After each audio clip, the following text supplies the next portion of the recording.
Rachel Bennett moved quickly through the lobby of the Halcyon Grand Hotel, her polished smile fixed despite the fatigue behind her eyes. The morning check-ins were a blur of names, faces, and corporate jargon. She had mastered the art of pleasant detachment until the moment a platinum Amex card slid across the counter. She glanced at the name, Nathaniel Carter. Her hand froze mid-reach. The room didn't spin, but her breath hitched just enough to betray her. The guest in front of her, a tall man with crisp features and perfectly tailored attire, was busy, on his phone, oblivious. 12 years had passed, but she would have known him in the dark. The sharp line of his jaw, the way he tapped his thumb against his wristwatch, the familiar scent of cedarwood and clove. He hadn't aged much, just matured into the power he once rebelled against. Rachel swallowed hard and forced her voice to remain steady. "Checking in for 2 nights, Mr. Carter?" Nathaniel looked up briefly. Their eyes met and Rachel's world narrowed. Did he recognize her? A flicker of confusion crossed his face, then faded. "Yes," he said curtly. "Suite 1205. Rachel nodded and processed the reservation, heart pounding as if trying to leap out of her chest. He didn't remember. Of course not. Why would he? She was just a chapter he had never read to the end, just a girl he had promised forever, then left with nothing but a heartbeat and a child.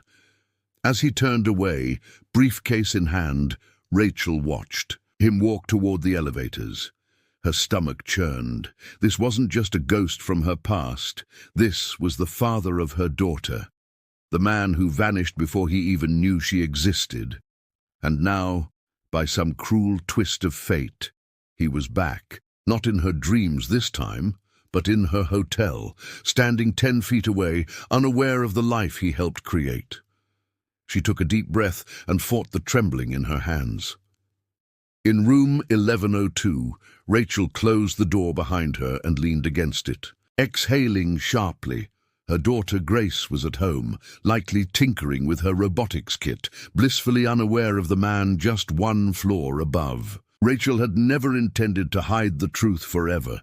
She just never got the chance, or the courage, or maybe both.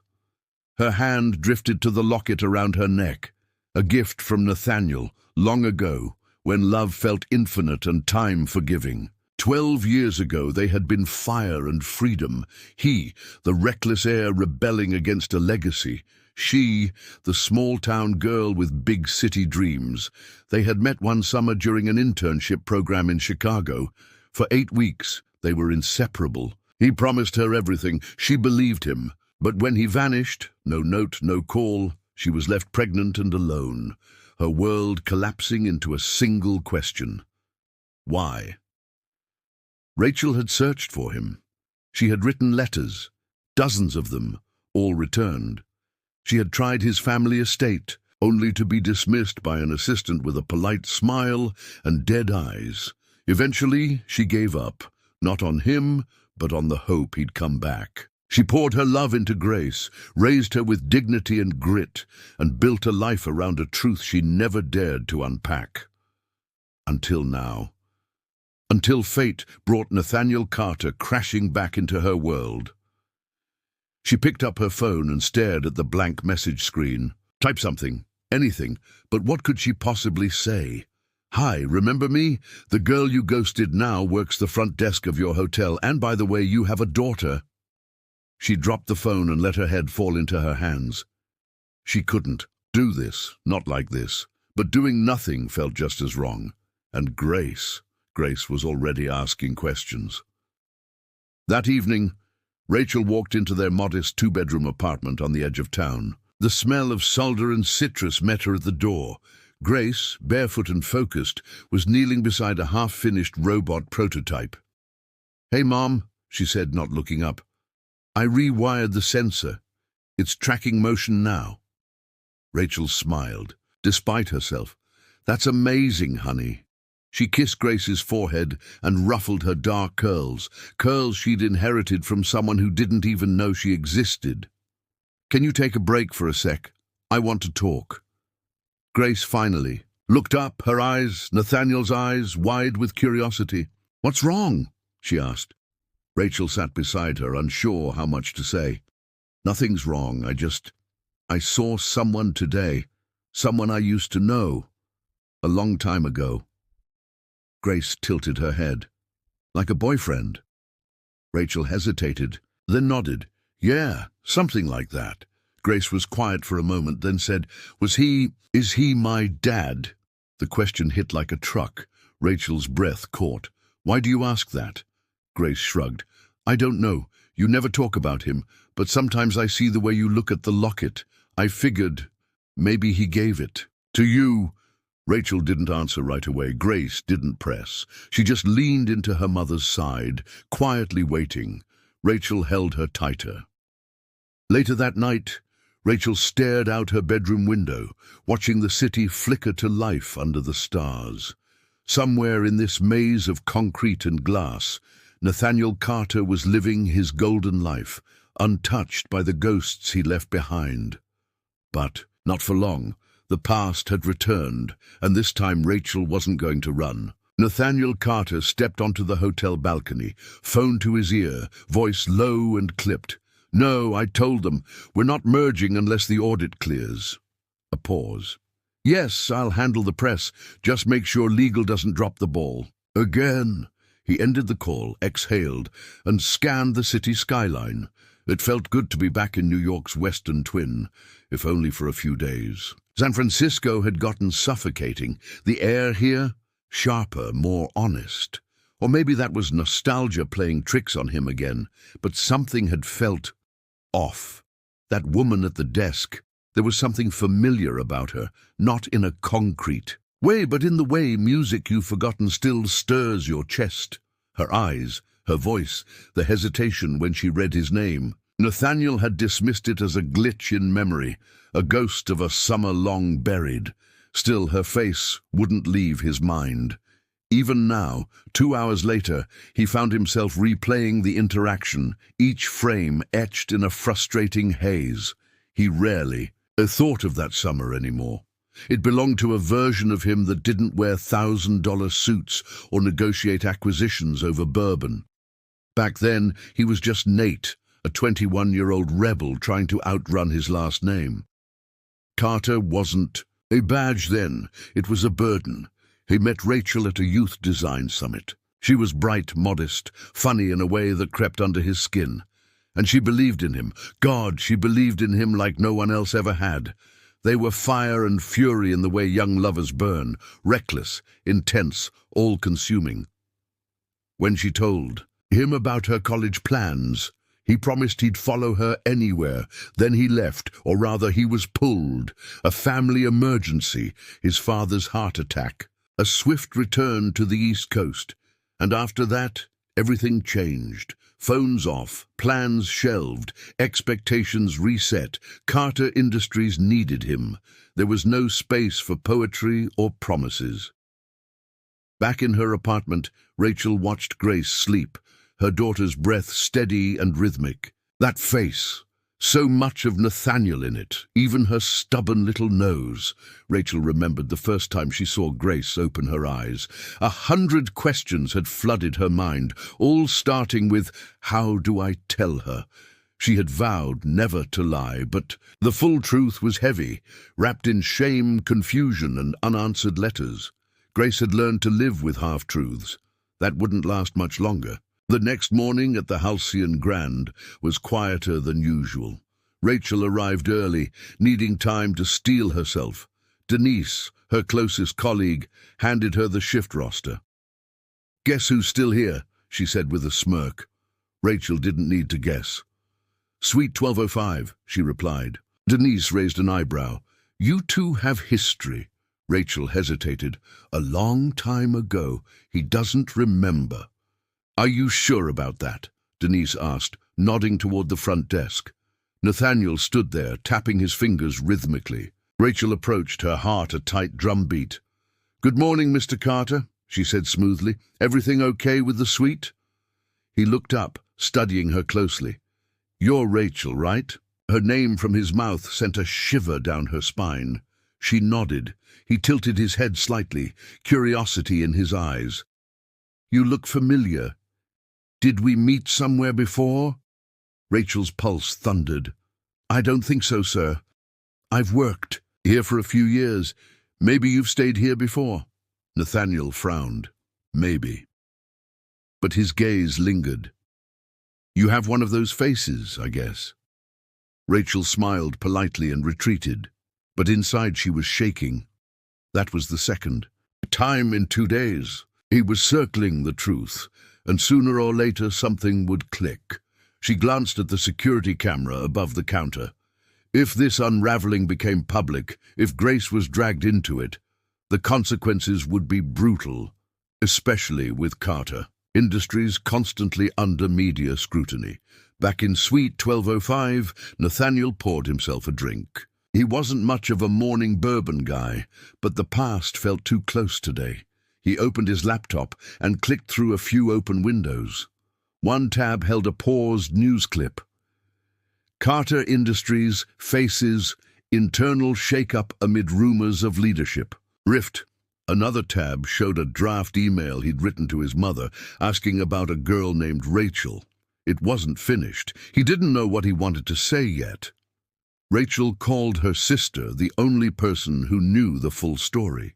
"He's here, Sarah," she whispered into the phone. "At the hotel." There was a pause. "Does he know?" "No, but I think he suspects something." Sarah exhaled slowly. "You have to tell Grace before someone else does." Rachel nodded, tears prickling her eyes. "I know. I just don't know how." "It may start with the truth," Sarah said. "You always told me that lies rot the soul." That night, Rachel sat at the edge of Grace's bed. "Can I tell you a story?" she asked gently. Grace nodded. "Once, a long time ago, I met someone. I was your age, maybe a little older. He was brilliant and messy and kind of beautiful. We were stupid and fearless. And for a little while, we thought that was enough." Grace tilted her head. "Was he my dad?" Rachel swallowed hard. "Yes." Grace didn't flinch. "Do I get to meet him?" Rachel didn't answer. Instead, she reached for the locket around her neck and opened it. On one side, a picture of her and Nathaniel, arms wrapped around each other on a summer beach. On the other, a photo of Grace as a newborn. Later, alone, Rachel scrolled through the hotel's database. Nathaniel's checkout was scheduled for the next morning. She stared at the screen for a long moment, then clicked into the guest feedback notes. In the space labeled Personal Request, she typed a single sentence. "Mr. Carter has a message waiting at the front desk." It was a long shot, a reckless one, but some truths needed to be seen before they could be said. And maybe, just maybe, he was ready to remember her. Nathaniel approached the hotel front desk the next morning with his luggage in hand. He was set to check out, his flight to London just 5 hours away. But something, instinct maybe, had kept him restless all night. As he greeted the concierge, Denise looked up and smiled politely. "Good morning, Mr. Carter. You have a message." She handed him a small cream envelope, unmarked, save for the discreet Halcyon logo. No name, no room number, just a message. He opened it carefully. Inside was a short, handwritten note on hotel stationery. "You once said we'd find each other. Again, if the world ever made sense. I don't know if it ever did. But here we are, Suite 713, noon. R." He reread it 3 times, his heartbeat hammering. It wasn't possible. Could it be her, the girl he lost, the summer that disappeared? R. Rachel. Suddenly, the familiarity wasn't just a trick of memory, it was real. And now, staring at the note, the truth clawed at him like a wave crashing through forgotten time. Noon couldn't come fast enough. Upstairs in Suite 713, Rachel had barely slept. Her hands trembled as she reheated coffee and practiced every possible version of the conversation in her head. What if he didn't come? Worse, what if he did and still didn't remember? She looked around the modest room. It felt oddly ceremonial, like waiting for a trial without knowing the verdict. At 11:59 a.m., there was a knock at the door. She opened it slowly. Nathaniel stood there, framed by the hallway light. His gaze held hers, steady, searching. "Rachel?" he asked, voice lower than she remembered, but still unmistakable. "Hi, Nate," she said softly, stepping aside to let him in. For a moment neither spoke. The silence was thick with everything unsaid. He looked around, as if trying to ground himself. "Is it really you?" Rachel nodded. "It's been a long time." 12 years, he murmured, then chuckled hollowly. "And yet you haven't aged a day." She smiled, but her eyes were cautious. "You, on the other hand, finally learned how to use a comb." He sat down on the edge of the couch. "I thought I was going crazy. I knew your face. I just couldn't place it. And now that I know, I don't know how I ever forgot."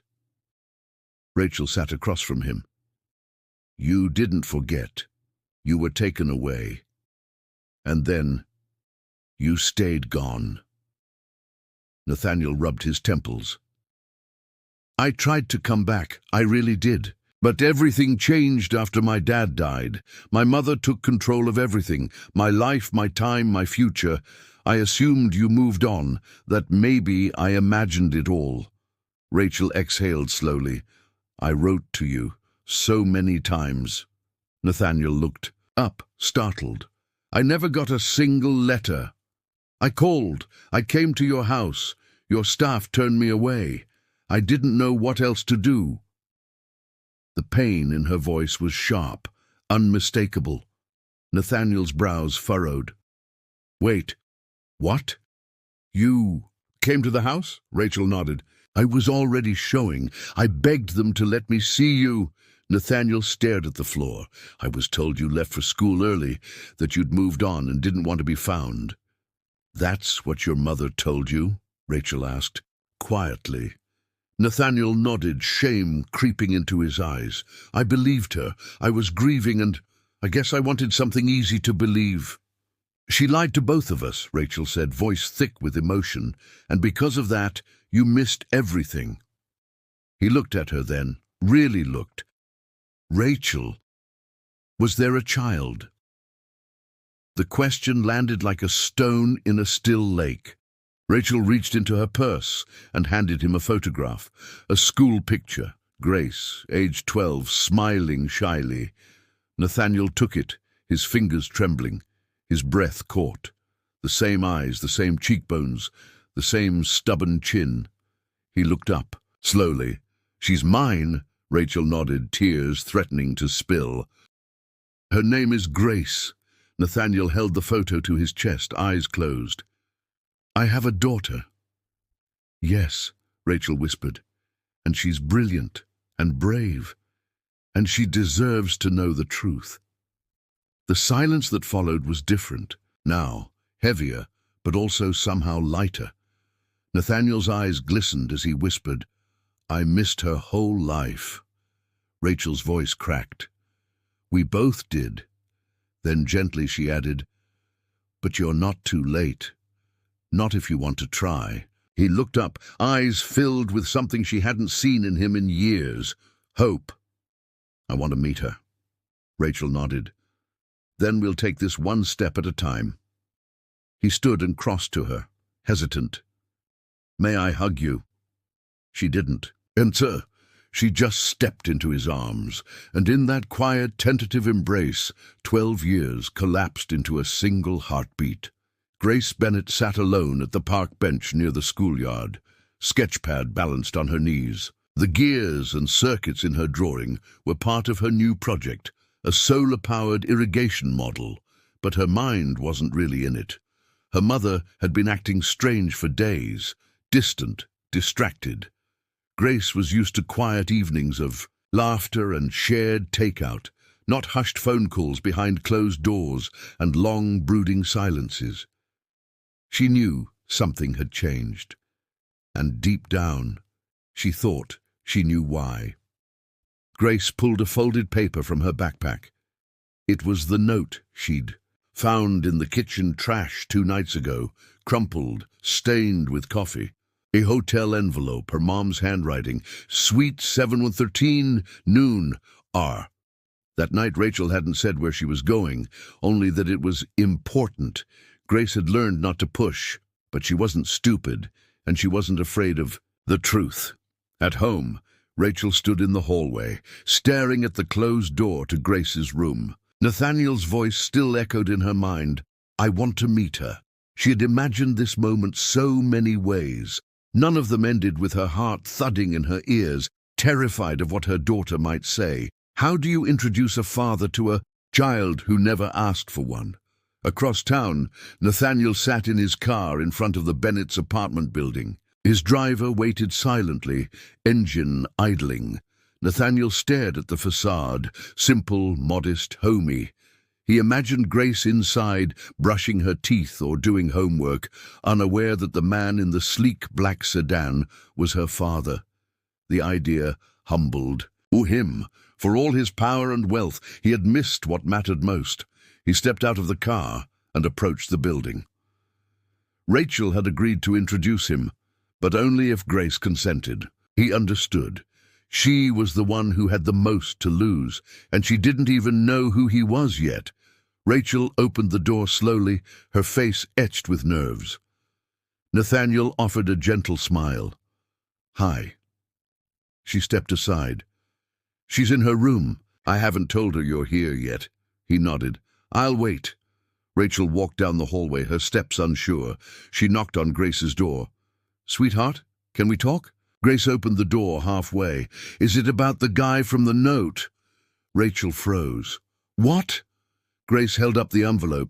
I found it. I didn't read it, but I figured it was something big. Rachel stared at her daughter, stunned. You're not mad? Grace shrugged. Only that you didn't tell me sooner. Grace? Rachel took her hand. He's here. He wants to meet you, only if you want to. Grace was quiet. Then she asked the question that had haunted her since. She first noticed the gaps in her life.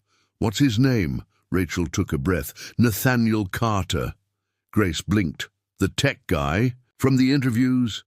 Yes. Wow, Grace whispered. So that's why I like engineering? Rachel smiled. It's definitely in your DNA.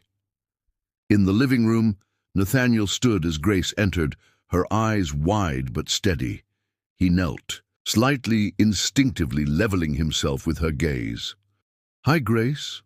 She tilted her head. Hi? He looked unsure of his hands, then dropped them at his sides. I've thought about this moment for hours, and I still don't know what to say. Grace shrugged. You can start with your favorite color. He smiled. Green. Forest green. Mine's cobalt blue. That was your mom's favorite too. Grace glanced at Rachel. Really? Rachel nodded. Still is. They sat on the couch, tentative, like strangers at a train station who somehow know their destinations are the same. Grace asked, about his job, his travels, his inventions. Nathaniel was honest, about his mistakes, about missing out, about not knowing she existed. And Grace listened, her questions clear, her silences sharp. She wasn't angry yet, but she was watching, learning him. Rachel observed from the kitchen doorway, heart heavy with a strange mix of sorrow and relief. The moment she feared had finally come, and instead of shattering them, it was shaping something new. As the visit ended, Nathaniel handed Grace a small case. Inside was a custom circuit board he had designed himself, engraved with her initials. In case you want to build something together, he said. Grace traced the edges with her fingers. Thanks, I will. Later that night, Nathaniel returned to his hotel suite, mind spinning. On the nightstand, his phone buzzed. A message. From an unknown number, we need to talk about Rachel. Before you make the same mistake twice. No name, no sender. Nathaniel's blood ran cold. Nathaniel stared at the message glowing on his phone screen, its words simple yet loaded with threat. "Before you make the same mistake twice," it read like a warning. Or worse, like a confession. He sat back in the hotel armchair, phone still, in hand, mind racing. Who would send something like this? Who else knew about Rachel, about Grace? His world had barely begun to realign, and already someone was trying to fracture it again. He dialed the number. It rang twice, then clicked. To voicemail. No name, no sound, just silence. He hung up. For a man used to control, the unknown clawed at his nerves, and there was only one person he could think to ask. The next morning, Rachel opened the cafe where she worked part-time. The owner, Mr. Delgado, gave her a knowing smile. "Early bird again?" Rachel nodded, tying her apron. "Couldn't sleep." "Trouble or romance?" he teased. Rachel smiled faintly. "Both, I think." She was wiping down a table when her phone buzzed. A text from Nathaniel. "Can we talk?" "Now?" "It's important." He met her outside the cafe, the morning breeze whipping his coat as he leaned against the stone wall. "Did you tell anyone?" he asked without preamble. Rachel's brows knit. "Tell who what?" "That I'm Grace's father." Rachel blinked. "No, just Sarah, my sister." "Why?" Nathaniel handed her the phone. She read the message, her face draining. "Do you think someone's watching us?" "I don't know," he said tightly, "but someone wants to stir the past, maybe ruin it before we understand what it really is." Rachel stared at him.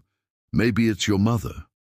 "She wouldn't be subtle," Nathaniel said dryly. "She'd make an announcement in the Times." Rachel's hands trembled. "Do you think this is about the company, your shareholders?" "Maybe. Or maybe it's something else." He studied her closely. "Rachel, was there anyone from your side who didn't want us together, besides your mother?" She hesitated. "There was someone. He used to work at my family's firm. After you disappeared, he started showing up a lot, offering help. It got a weird vibe. Name? Miles. Miles Dalton." Nathaniel's jaw tightened. "He sits on one of our advisory boards now, joined after I moved operations to the West Coast." "You think he's behind the message?" "I think we just found our first lead." Meanwhile, Grace was at school, balancing equations in chemistry class, but struggling to focus. Her mind kept drifting to the man she had met, the man with the same eyes, same hands, same intensity. He hadn't lied. Not yet. But she could feel it. Something was still hidden, maybe from both of them. At lunch, she found her best friend, Layla, waiting at their usual table. "You okay?" Layla asked, popping open a can of soda. Grace shrugged. "My mom introduced me to someone." "Ooh, new boyfriend?" Grace smirked. "Worse, my father." Layla nearly choked. "What?" Grace nodded. "It's complicated." "Like movie complicated or scandal complicated?" Grace hesitated. "Both." Back at the hotel, Nathaniel scoured through old employee files and board rosters. Miles Dalton's name showed up more than once. A mid-level finance strategist turned opportunistic investor. No official complaints, but quiet rumors of manipulation, back-channel deals. The kind of man who lingered in shadows just long enough to disappear when convenient. Rachel arrived at the hotel later that day with a folder in hand. "These are letters I wrote you," she said. "The ones that never made it." "My sister kept them." Nathaniel flipped through the pages, the handwriting familiar, aching, each line a glimpse into her loneliness, her hope, her anger.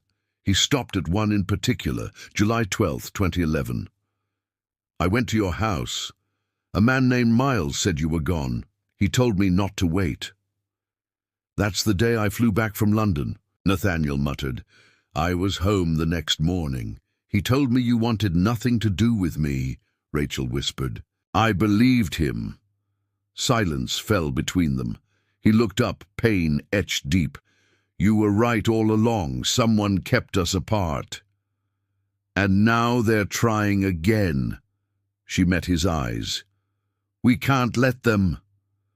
The knock on the door came like thunder. Nathaniel tensed, stepping toward it. A courier handed him a sealed manila envelope with no return address. Inside, photos, grainy, long-lens shots.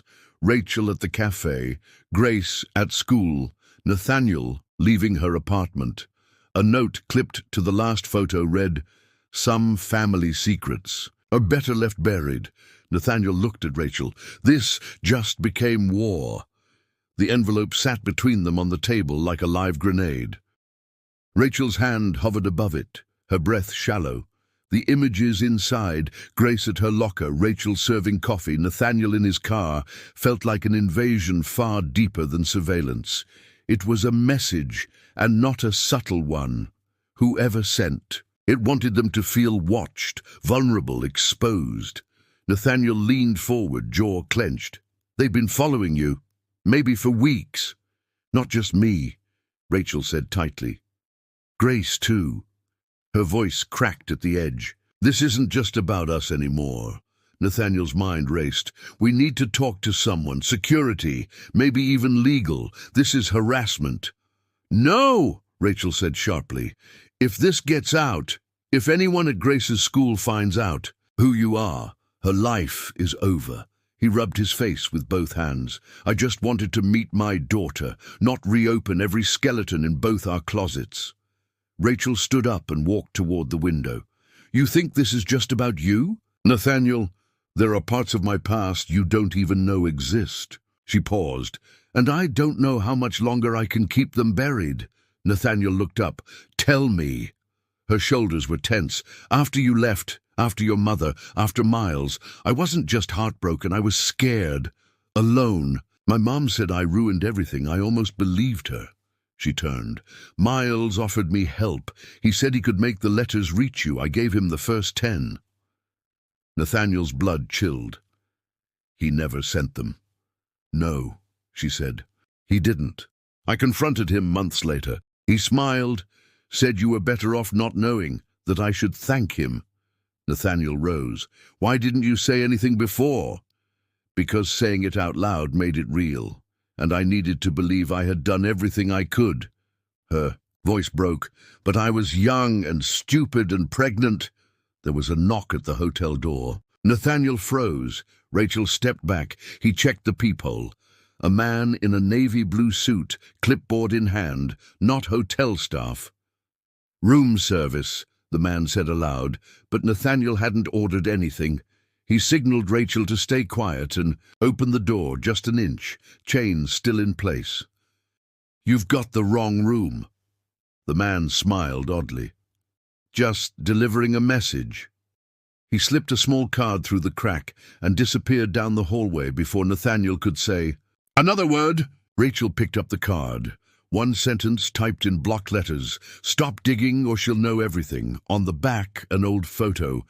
Nathaniel at a gala, 2007, arm around a woman, not Rachel. Blonde, elegant, pregnant. Rachel's face went pale. "Who is she?" Nathaniel stared at the image. "Her name was Miranda. We dated for 6 months. My mother adored her. Said she'd make a proper Carter bride. And the baby, she lost it. At least, that's what she told me." Rachel folded the card in half slowly. "You think this connects?" "I don't know, but someone is trying to drag ghosts back from the dead." Nathaniel grabbed his phone. "I'm calling David. He's my in-house counsel. I trust him." "No lawyers," Rachel snapped. "Not yet. We don't know who we're dealing with." Rachel's phone vibrated. A private number.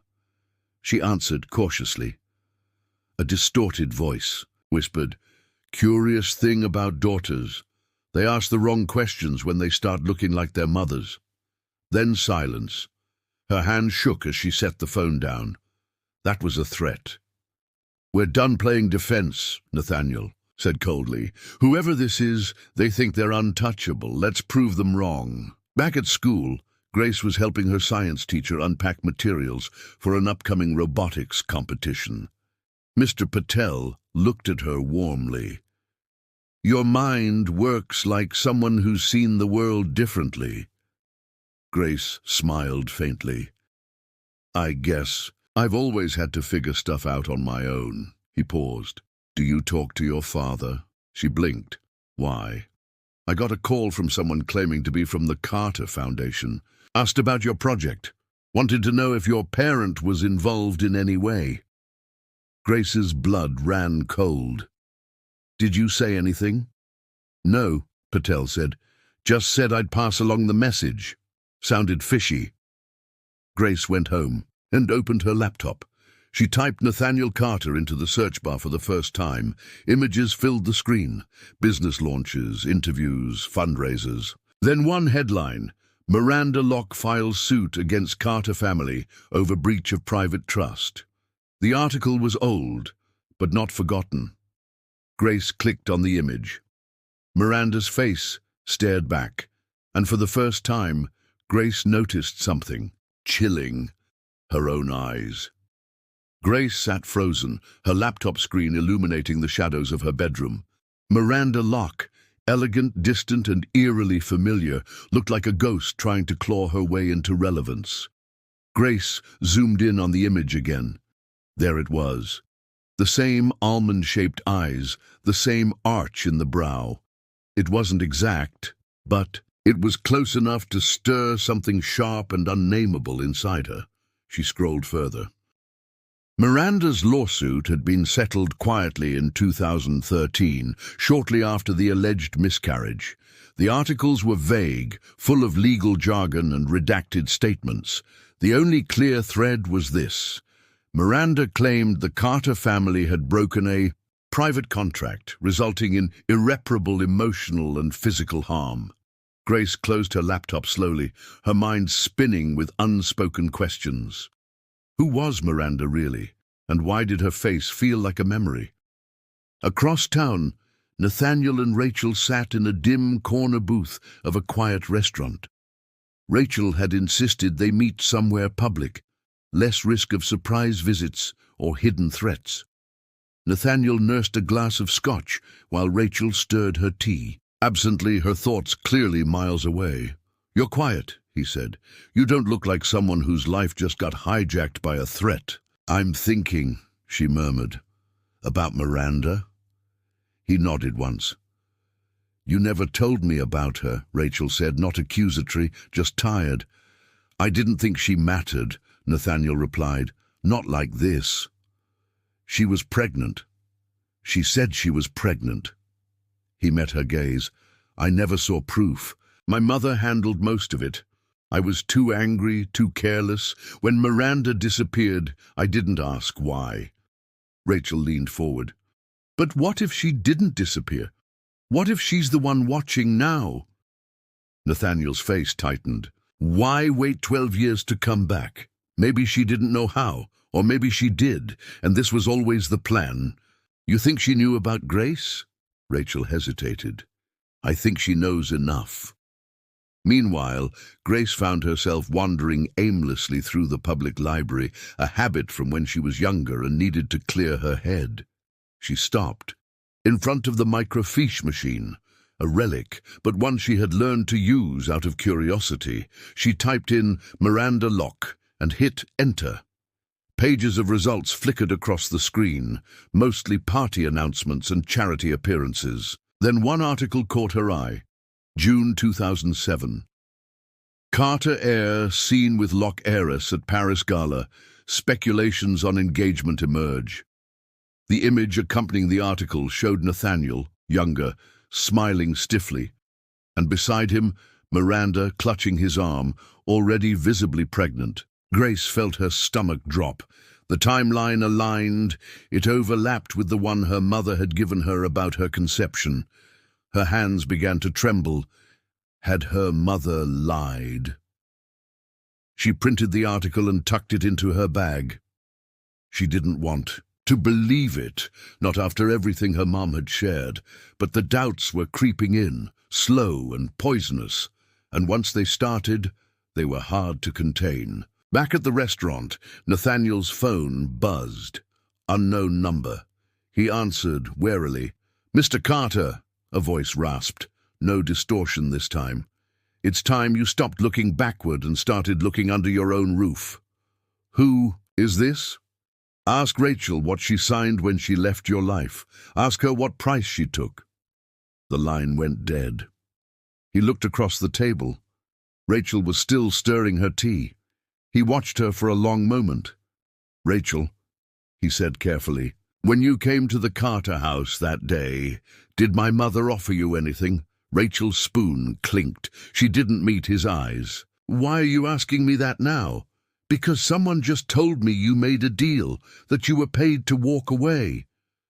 Rachel's lips parted, but no sound came. Then she said, "I never wanted the money." "But you took it." Silence.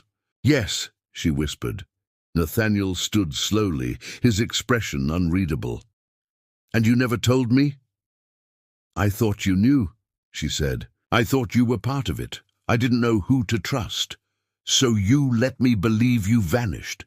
"You did vanish, Nate," she snapped. "I was alone. You never came back. You let other people speak for you." He stared at her for a long, pained second. "And now our daughter might be caught between two women who both lied." Rachel's eyes widened. "You think she's not mine?" "No," he said. "I think someone wants her to think that." As he walked out into the darkening street, Nathaniel didn't see the woman in the car across the road, but she saw him, and she smiled. The woman in the car watched Nathaniel Carter disappear into the night, her fingers tapping idly on the leather steering wheel. Her name was not Miranda Locke, not anymore. The woman she used to be had died a long time ago, along with the child. She never had, or at least that's what she told everyone, including Nathaniel, including his mother. She reached for the glove compartment and pulled out a sleek black case. Inside was a burner phone and a small flash drive. On it, photos, contracts and audio clips recorded in secret, leverage, truth in fragmented, jagged pieces. Enough to start a fire that could never be put out. Back in her apartment, Rachel stood in the bathroom mirror, her hands gripping the edge of the sink. Her eyes were red, her lips trembling. She had told herself for years that taking Evelyn Carter's money hadn't changed her, that she had only done it to protect Grace. But now that lie had metastasized, and Nathaniel had seen through her, not with cruelty, but with something worse, disappointment. She turned the faucet on full and splashed her face. Her reflection blinked back, older, stronger, but haunted. The moment he had asked, she had wanted to scream the truth. "I tore the check in half the moment she walked away. I only cashed it months later when the rent was 3 weeks past due and Grace had a fever I couldn't afford to treat." But she hadn't, because shame doesn't speak clearly. It stammers, it hides. At school, Grace sat silently during science club, her usual energy replaced by a restless buzz of worry. The article she'd found still sat folded in her bag, unread since that night. Every time she looked at it, the woman's eyes seemed to accuse her. "Ask better questions," they seemed to say. And now, for the first time, Grace wondered if her entire life had been edited, revised by adults too afraid to face their own mistakes. She went home early. Rachel was in the kitchen. "Hey, sweetie," she said, trying to sound casual. "You're home early." Grace dropped her bag. "I need to ask you something, and I need you to tell me the truth." Rachel's breath caught. "Okay. Who is Miranda Locke?" The name landed like glass against tile. Rachel steadied herself against the counter. "Where did you hear that name?" "School library. There's a lawsuit. Photos. She was pregnant at the same time you said you were." Grace's voice wavered. "You said Dad didn't know about me, but what if he thought someone else was having his baby?" Rachel closed her eyes. "Grace, did he think she was me? That her baby was me?" Grace's voice cracked. "Did you let him believe that?" Rachel reached for her, but Grace stepped back. "Just tell me the truth." "No." Rachel, said firmly. "You are his only daughter. There was never a question about that. I didn't even know about Miranda until later. But when I saw her in the news, yes, I wondered. I wondered what version of reality they fed him." Grace's eyes glistened. "So you lied. I protected you," Rachel whispered. "That's not the same thing," Grace said, her voice breaking. She turned and walked to her room.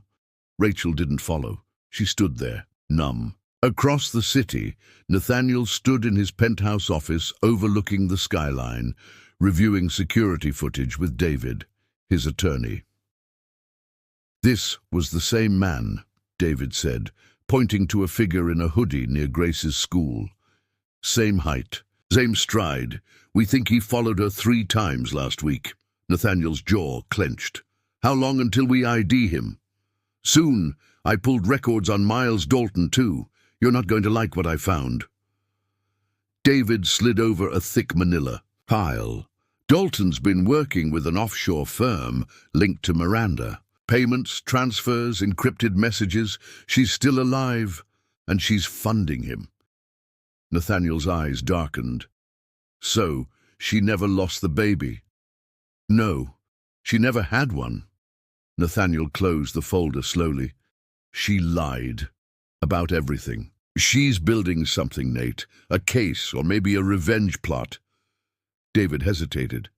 "And she's watching Grace. That's not coincidence." Nathaniel looked out the window. The skyline seemed smaller now, less significant. "Then we stop waiting, we stop reacting, we find her." Somewhere in the city, in a borrowed apartment filled with surveillance gear and press clippings, Miranda removed a photo from the wall. A photo of Rachel, Nathaniel, and Grace in front of the cafe. She traced her finger over Rachel's face and whispered, "You took everything. Now it's my turn." Grace couldn't sleep. The image of Miranda's face haunted her in the dark. Those eyes, too familiar, too close. She had printed the article from the library again, this time laying it next to her own school portrait. The resemblance wasn't perfect, but it was enough to unsettle her. And now, with her mother's hesitation and her father's silence, the truth seemed less like something hidden and more like something deliberately obscured. She opened her desk drawer and pulled out the flash drive she used for science fair. Entries. She plugged it into her laptop and started compiling every clue she had. Images, dates, names, archived articles. One folder stood out. Lock. She created it without thinking, but now it felt like the title of a mystery novel or a nightmare. She didn't know which. Meanwhile, Nathaniel met David in the Carter Foundation's security suite, now turned into a war room. Maps dotted the walls, surveillance routes, timestamps, recent locations near Grace's school and Rachel's apartment. "Miranda's playing this slow," David said. "She's a patient predator. She wants a public fall." "Then she's underestimating me," Nathaniel growled. "She always did." David hesitated, then added, "We traced the burner phone. It was purchased 6 blocks from your mother's private estate." Nathaniel blinked. "You think my mother is involved? I think Miranda doesn't work alone, and Evelyn has never been above self-preservation. You know that better than anyone." Nathaniel rubbed his temple. "Then we need to talk to her." Back at the apartment, Rachel knocked on Grace's bedroom door. "I made soup," she said quietly. "You need to eat." Grace didn't respond at first, then, "Leave it on the table."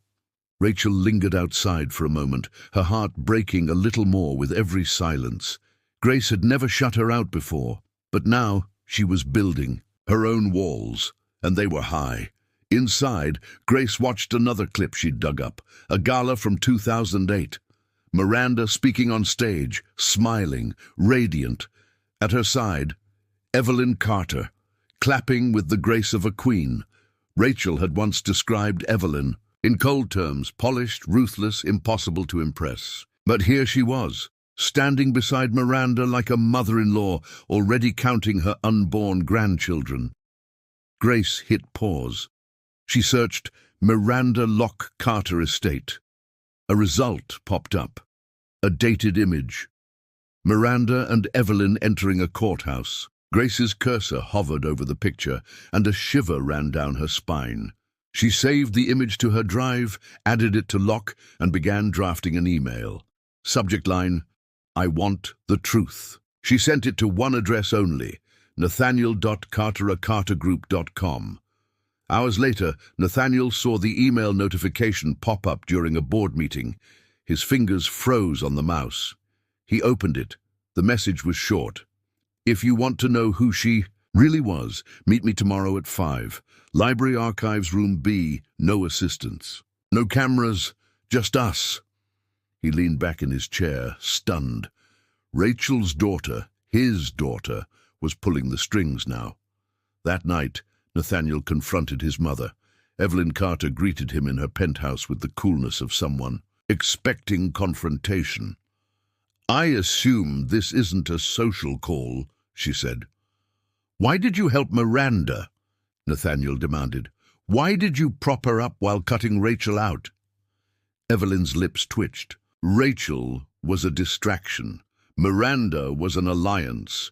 You were a legacy, Nathaniel. I had to protect that. "You knew she lied about the pregnancy?" "I suspected. But sometimes perception is more valuable than proof." Nathaniel's jaw tightened. "She's back, Mother. And she's targeting Grace." Evelyn raised an eyebrow. "Then maybe Rachel shouldn't have kept her hidden." Nathaniel stood. "You covered up 12 years of lies. But Grace isn't a pawn. And if anything happens to her, I'll make sure the whole city knows what kind of empress runs this empire." Back in her hideout, Miranda watched the surveillance feed from Grace's school. A new notification blinked on her laptop. Her spy had sent an update. Grace had contacted Nathaniel directly. Miranda's smile thinned.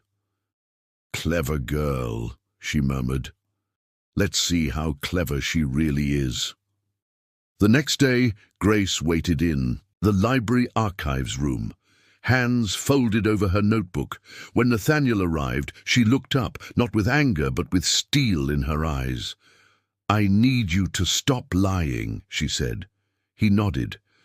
"Then let's begin." The library was quiet. Too quiet. The kind of silence that amplifies every movement, every breath. Grace sat at the long oak table in room B, fingers lightly tracing the grain of the wood. Her notebook lay open in front of her, pen poised. When Nathaniel entered, she didn't look up right away. She let him come to her, let the silence stretch. "Hi," he said, voice soft but steady. "Sit," she replied. He pulled out the chair opposite her and waited. No guards, no assistants, no lawyers. Just father and daughter meeting as equals, at least for now. "I did some digging," Grace began, "and I found Miranda Locke. I found the lawsuit, the photos, the articles." She paused. "She was pregnant, same year I was born, same season." Nathaniel nodded. "I know. Why didn't you ever tell me?" He leaned forward, elbows on the table. "Because I didn't know you existed until last week. I swear to you, Grace, if I had known, I would have moved mountains to find you." Grace didn't blink. "And Miranda?" "I met her after. Rachel. My mother arranged it. Miranda was wealthy, presentable, everything Rachel wasn't in her eyes." He looked down. "Miranda got pregnant, or said she did. The timing never quite added up. And when she disappeared, no funeral, no records, just a silence I didn't know how to question." Grace pulled a printed image from her bag, the gala photo. She slid it toward him. "I look like her. Did you notice that?" Nathaniel studied it. "You don't. Not really. Not the way it matters." "What if she's my mother?" Grace whispered, more to herself than to him. "What if this has all been a lie?" Nathaniel reached across the table. "I've seen your baby pictures. I've seen the way Rachel looks at you. You're her daughter, Grace. No question. And you're mine." Grace looked away. Then why is she watching me? Why is Miranda back now?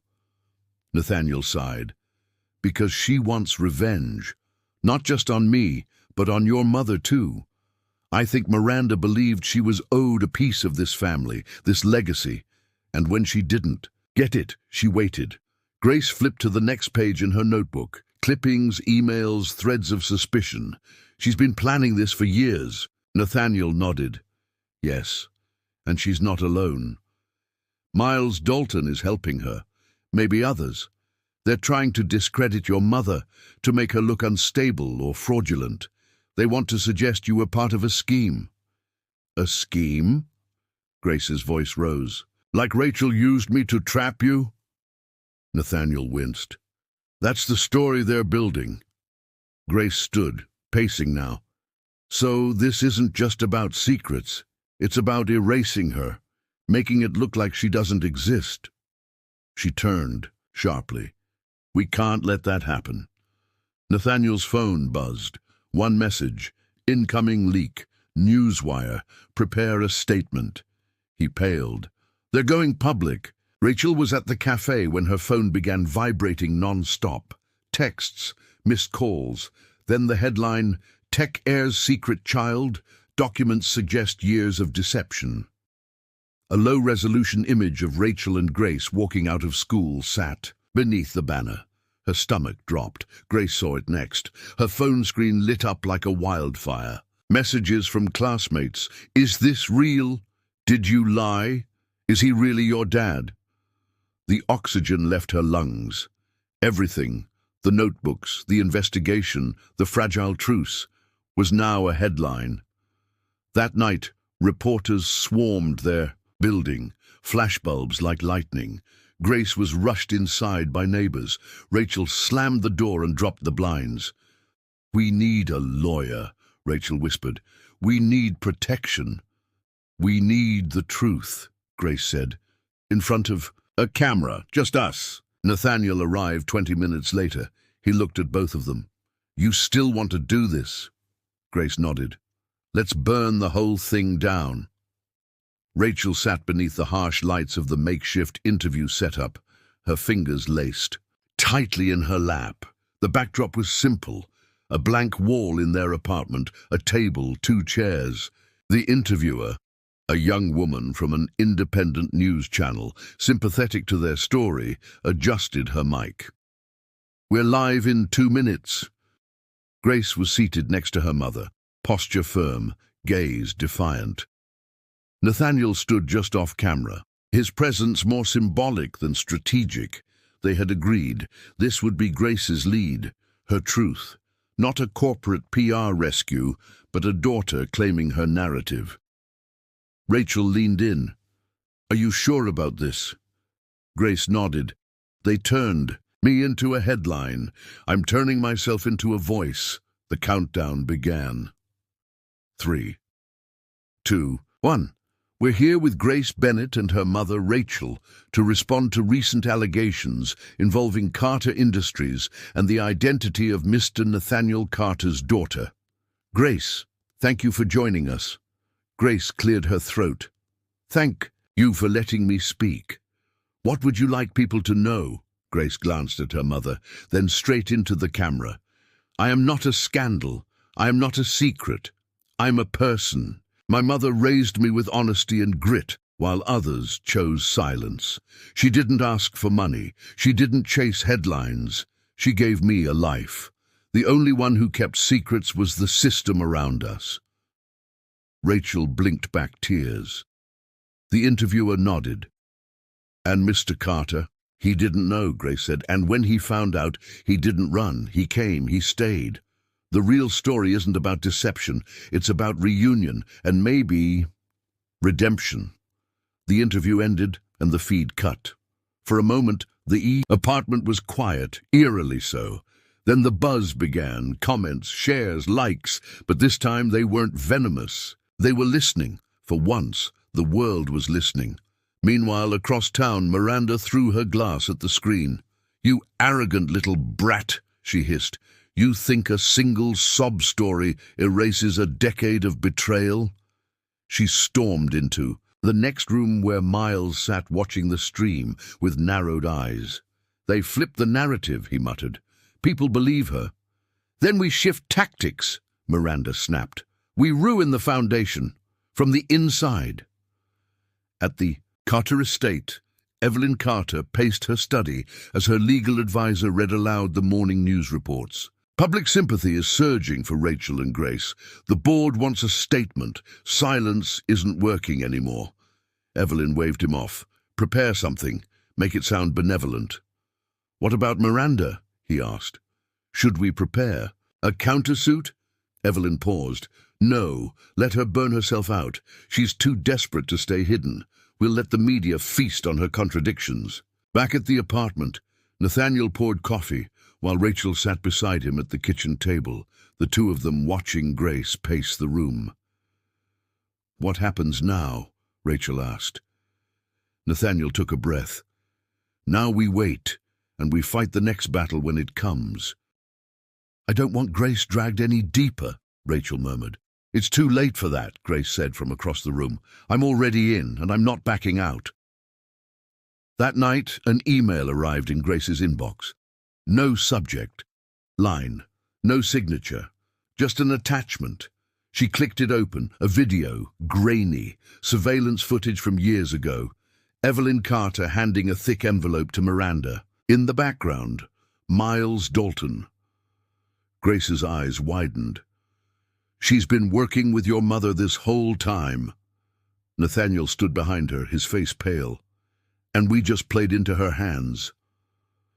Nathaniel stared at the paused video frame. His mother, Evelyn Carter, handing Miranda Locke an envelope thick with cash and intent. Miles Dalton lurked in the shadows like a broker of ghosts. It wasn't just evidence. It was betrayal, surgically documented and delivered to the one person who now held all the leverage, Grace. He sat down slowly, his eyes still locked on the screen. How long has she been lying to me? He muttered. Rachel hovered near the doorway, arms folded tightly. This changes everything. No, Grace said, her voice like steel. It confirms everything. The video was dated August 3rd, 2012, just weeks after Rachel had stopped receiving responses from Carter headquarters. The envelope in the footage wasn't just a bribe, it was the cost of rewriting reality. Miranda had never gone away. She'd been empowered, paid, weaponized. Nathaniel stood, pacing. I need to speak to the board before this hits the press. If Miranda leaks this first, we lose control of the narrative, and possibly the company. Rachel looked up. And what happens to your mother? She buried the truth. She handed a criminal the keys to our legacy, Nathaniel said. She's done. That afternoon, Carter Industries held an emergency board meeting. Tension crackled in the air like a storm waiting to hit. Evelyn Carter sat at the head of the table, flanked by advisors. Nathaniel entered with David, the video queued and ready on a USB drive. Before we begin, Evelyn started, I want to address the recent media attention. Nathaniel interrupted. No, you don't get to shape this story anymore. Gasps around the room. He inserted the USB into the projector. This is a video recovered by my daughter, Grace. It shows Evelyn Carter paying Miranda Locke after orchestrating a scheme to cover up the existence of my child and to destabilize the reputation of her mother, Rachel Bennett. The room fell into silence as the footage played. Evelyn remained still, cold, her fingers interlocked in front of her as if she were awaiting applause, not judgment. When the screen went black, David stepped forward. The woman in that video has since attempted blackmail, surveillance, and character assassination, all while funded by off-book Carter assets. One board member cleared his throat. Is this true, Evelyn? She didn't blink. Everything I did was to protect the Carter name. Nathaniel was vulnerable, reckless. Miranda understood legacy. Rachel didn't. You paid someone to lie, Nathaniel growled. You exiled the mother of my child and tried to erase Grace. You're emotional, Evelyn replied coolly. It's clouding your judgment. No, said the board chairman. He's clear, and you're finished. Evelyn's position was suspended immediately. A formal investigation was launched. But Nathaniel wasn't celebrating. There was no victory in gutting your own bloodline. Back at the apartment, Grace watched the feed of the boardroom vote online. Her hands trembled, not from fear, but from power. For the first time, she saw that truth, when wielded with precision, could destroy dynasties. Rachel sat beside her. "Are you okay?" Grace nodded. She thought I'd stay quiet, that we all would. She didn't think a girl with a notebook could burn her empire down. Rachel smiled faintly. "You're not a girl with a notebook anymore." That night Miranda called, not to apologize, not to concede, but to threaten. Grace answered the phone. "Cute move," Miranda sneered. "But this isn't over." Grace didn't flinch. "Then keep watching, I'm just getting started." Click. Across the city, Miranda sat in her dark apartment, surrounded by shredded documents and lit candles. "They think they've won," she whispered. "But blood is thicker than headlines." She opened a locked drawer. Inside, another envelope, but this time it wasn't money. It was a birth certificate. Grace Bennett. Mother, Rachel Lynn Bennett. Father, Miles Dalton. Grace read the document once, then again. Her eyes scanned. Each line, her brain begging it to be fake, anything but what it claimed to be. She had found it in a package on the front step, no return address, wrapped in a plain brown envelope. Inside, a single sheet of paper, a birth certificate. Her birth certificate, except this one listed Miles Dalton as her father.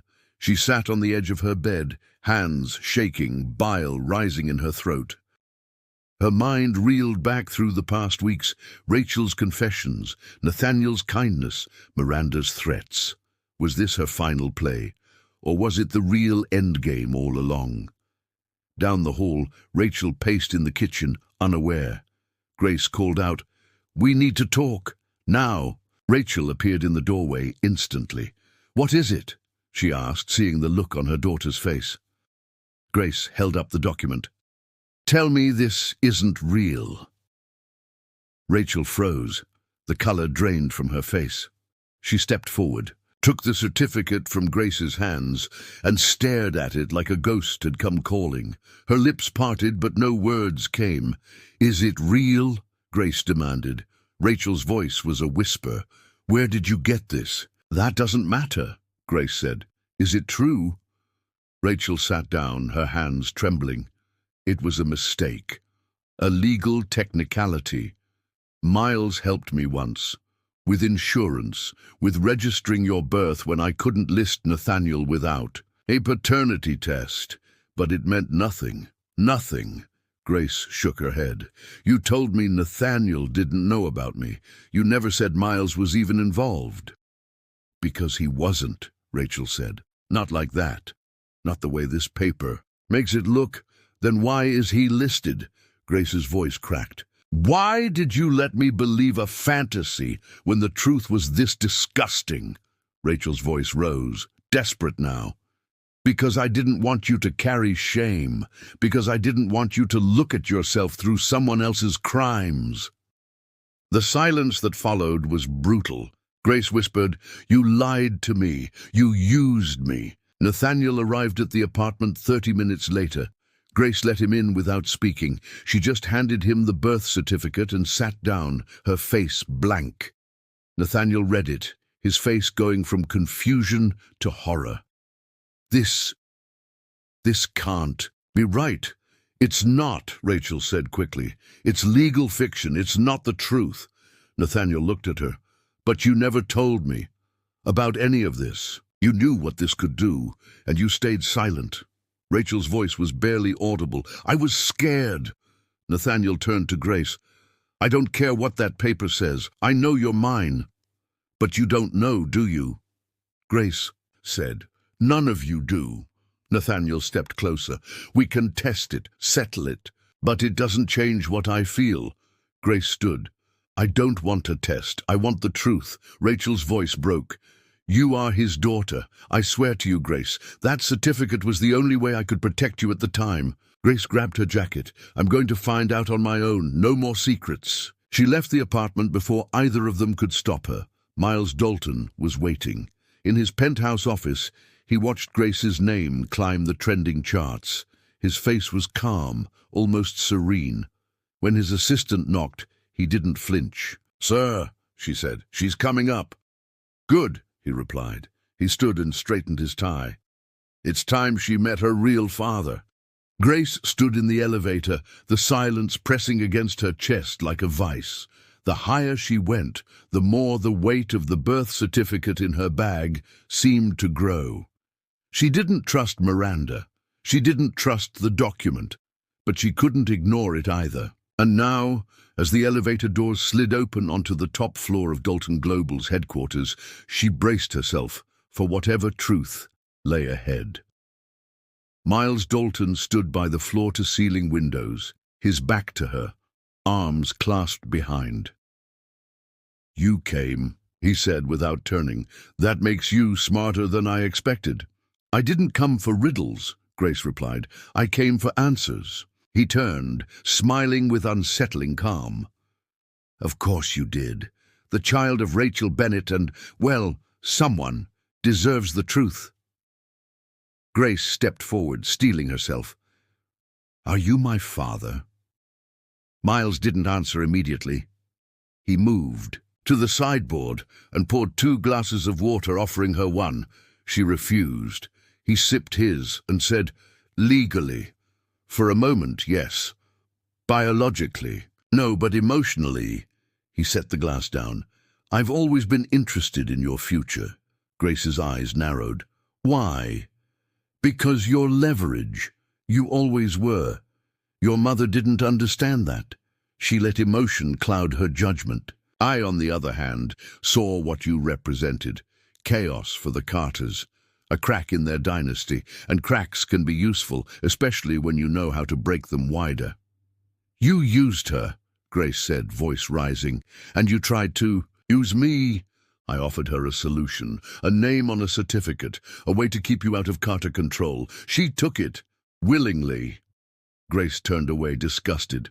So that's it? You made yourself look like a father on paper just to ruin a legacy? No, Miles said softly. I did it because Evelyn Carter asked me to. She wanted Rachel silenced. She wanted control. I gave her a solution. And when Miranda came crawling back, desperate for power, I gave her that too. Grace spun back around. You've all been playing each other for over a decade. And I'm just the pawn in the middle. No, Miles said, you're the end game. And now that the world knows you exist, they'll choose sides.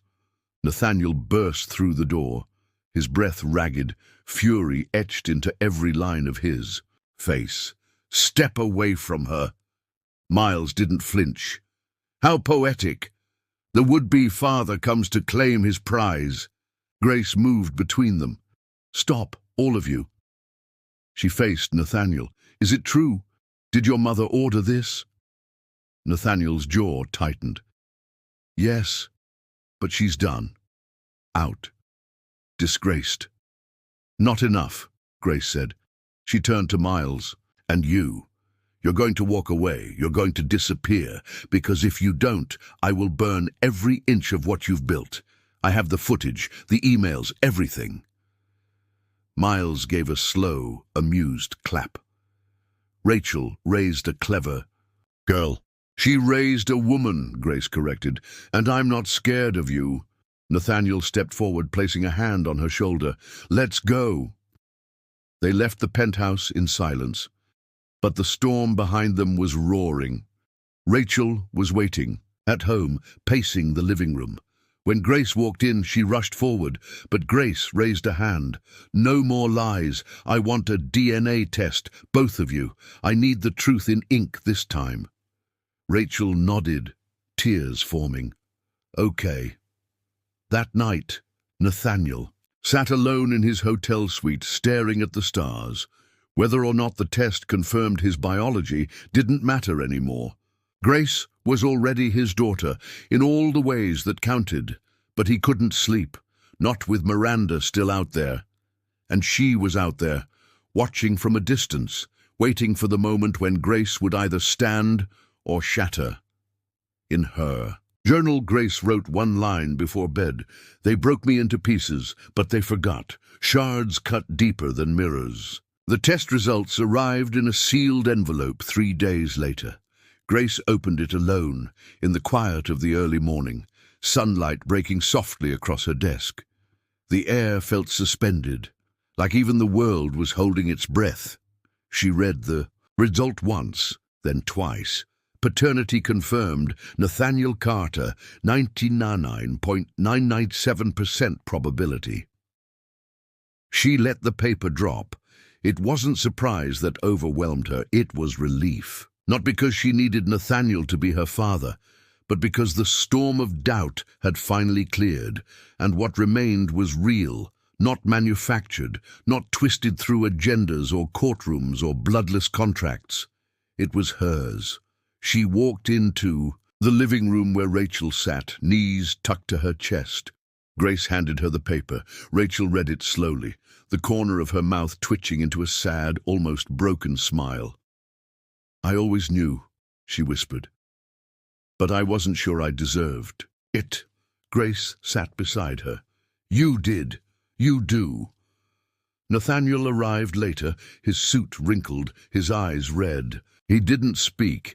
He just looked at Grace, as if seeing her for the first time again. She handed him the results. His hands trembled. Then he laughed, just once. Short, but full of something wild and aching. "I knew it," he said. "I felt it the second I saw you." Grace nodded. "So did I." Later that afternoon, Grace received a final package. No sender. Inside, an old letter, yellowed with time, written in cursive, signed by Miranda Locke. "Grace, if you're reading this, then I've already lost. But before the world writes its ending, I want you to know I never hated you. I hated the part of me that could never be you. They chose you, not because of who you were, but because of what you weren't, me. Forgive me for everything I became in the absence of love." Grace folded the letter. She felt no pity, only understanding, the kind that comes when you finally see the pain behind someone's cruelty. It didn't excuse it, but it explained. Rachel burned the letter that evening, not out of spite, but to release it. Some stories don't need to be preserved. Some legacies are better left unremembered. The media frenzy died within a week. Evelyn Carter disappeared to Europe. Miles Dalton vanished from public view. Miranda's last known address was empty, but Grace remained. At her graduation, she stood on stage with a scholarship to MIT and a research grant under her arm. She looked out into the crowd. Rachel in the front row, crying openly. Nathaniel beside her, clapping harder than anyone. Grace began her speech with a line she had once scribbled in a notebook. "I was born in silence, raised in secrets, and built from pieces not meant to fit. But now I write the story, and no one else holds the pen." Applause thundered. Years later, Grace would look back and remember not the lies, not the threats, not the betrayal, but the moment she took control. Because in the end, the unwritten letter wasn't one she received. It was the one she wrote for herself. Wow, what a story, right? I'd love to hear what you thought. Drop a comment, rate it from 1 to 10, and tell me where you're watching from. And hey, don't forget to subscribe. And check out the other stories we have on the channel. There's so much more waiting for you.